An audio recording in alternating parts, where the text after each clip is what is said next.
All right, welcome to the AHS Media broadcast today. We will be interviewing the new principal for next year. Would you like to introduce yourself? Hey everybody, Charleston Brown. Happy to be a part of the team of the Royal family and looking forward to a great year next year. All right. So tell us where you're from. Like, where do you come from? You from North California? Where are you from? So I'm from Los Angeles, from South Central Los Angeles. I have a lot of siblings, brothers and sisters, and I'm coming from San Francisco Unified School District. So I've been working there the last 6 years at a middle school. Prior to that, I worked at a high school, and my intent was always to get to high school, so I'm happy to be back with high school age students to talk about life, you know, to help students figure out the journey that they want to take so that they can achieve their greatness. All right, so is 6 years how long you've been working in the school system, or Yeah. pretty So much? I've been working in education for 12, 13 years now. 12, 13? Yeah, Oh, wow. and just to be very clear, I did not know that this was going to be the route. You know, I did not expect to be a principal. I just wanted to be a real cool counselor. That's how I started.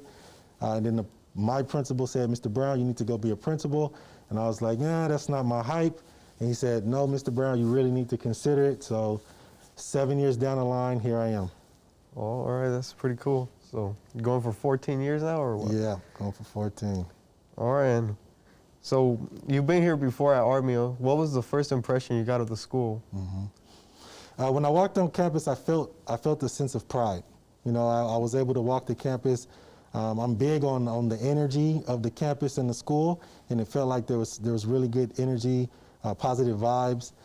Even with no one being here over the last year, the school felt homey, and I'm hoping that I can just be welcomed into the Armio family and build on what you all are already doing. Continue to support the students and the staff so that you all can find your greatness. To be very clear, the goal is to be the best school in Fairfield, period. That is the goal. Right. That is the goal. And just to be clear, that I'm not referring to necessarily all the data points.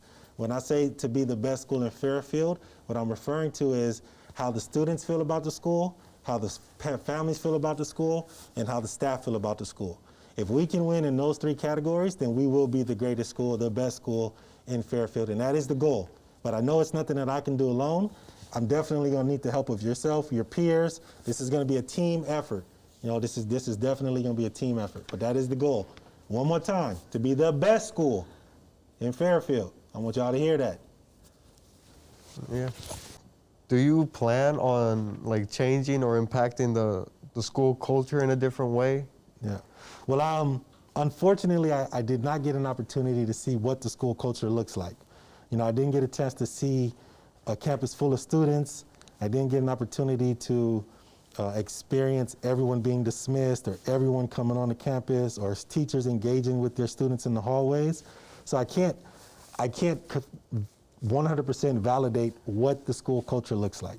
But what I can say is that I want to make sure that we are a community school. I want to make sure that there's a sense of community within the school, within the departments. I want to make sure that the community knows that we are here to support them. A goal of mine is to knock on all the neighbors' doors just to introduce myself, because I know that, you know, they're going to see kids all the time.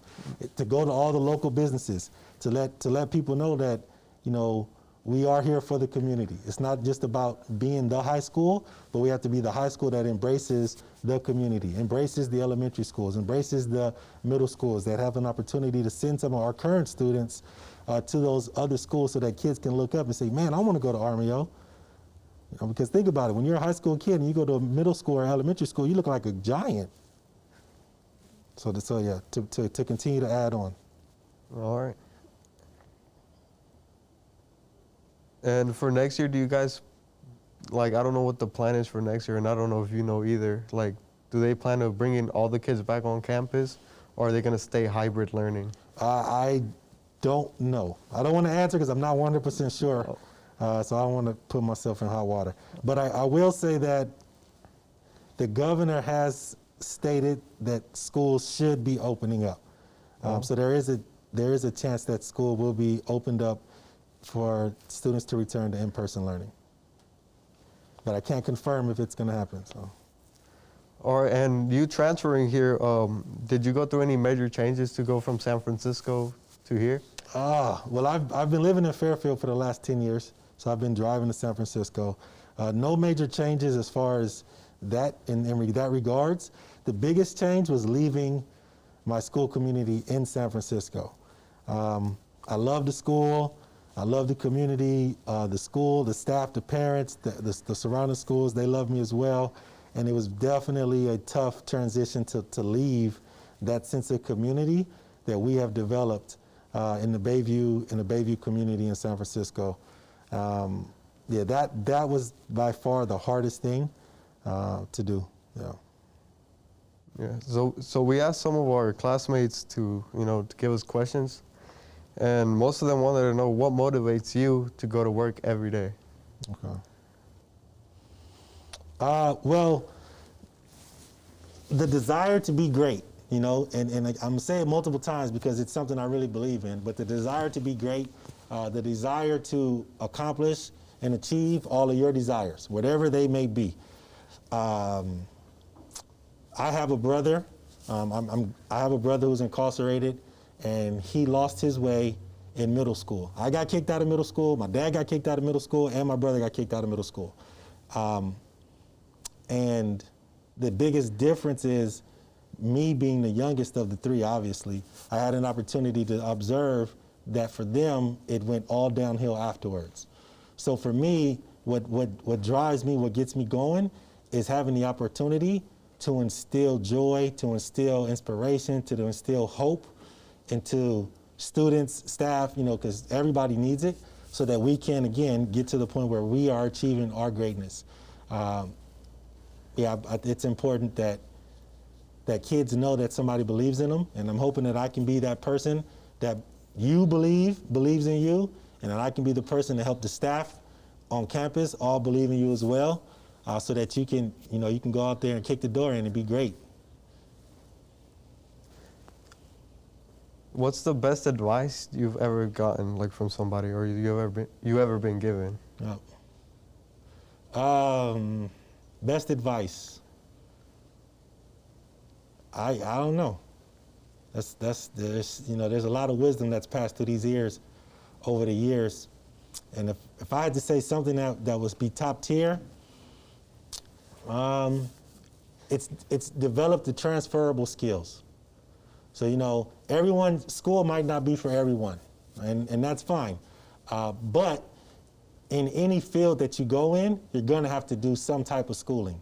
So it's very important that in high school or in general, we develop transferable skills. And I think that's probably one of the most important things that was told to me. So a skill set that can carry over. So though you're in a certain class, the skill set that you're learning is how to listen, how to compromise, how to communicate with your peers, how to work collaboratively, how to work with somebody in authority, how to contain your emotions and your feelings if you're upset. Those are the transferable skills that allow for individuals to achieve success.